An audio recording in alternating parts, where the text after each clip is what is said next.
January is the month that people who had police show up either at their homes or their place of business too many times in 2019 learn how much they've racked up in fines. Lois Gilbert has lived in this Mountain View condominium for decades, but it takes only a few minutes to see she's someone who'll speak up for herself and others. They're finding me, trying to find me for being a crime victim and for being a good citizen and calling when I hear a gunshot and I'm worried about somebody being hurt.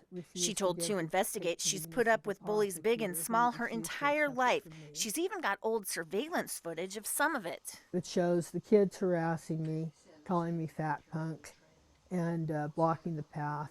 In another old clip, someone rams her car.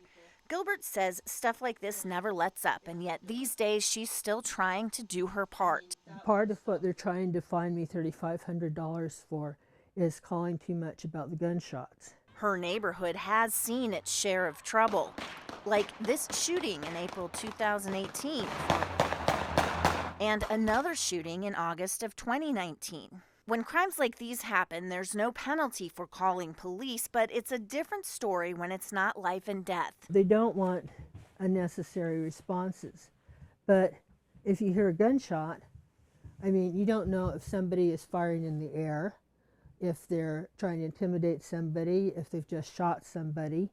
I mean, that's the type of thing that the police are supposed to check out.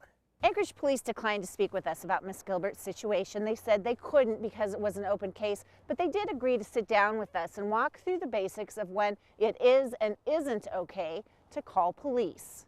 What this ordinance, I think, was created to stem is that negative impact of one location in a neighborhood that's kind of dragging everybody down, because it's never just a vacuum of one house that's affected, right? Officer Natasha Welch is talking about Anchorage's excessive police response law. Commercial properties are allowed 100 calls per calendar year before they get fined.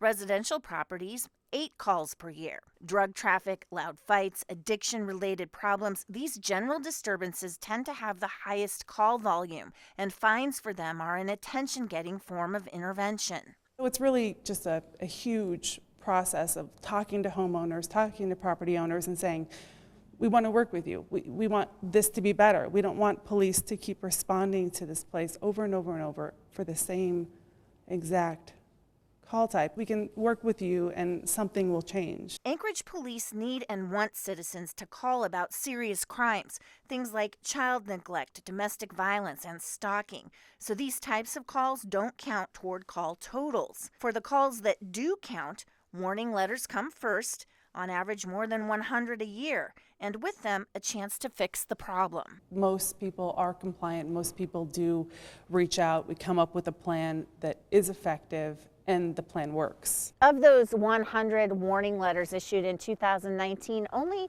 about a fifth of them, around 20, end up getting elevated to the point where individuals are being charged fines, and of course they have a chance to appeal. For To Investigates, I'm Jill Burke.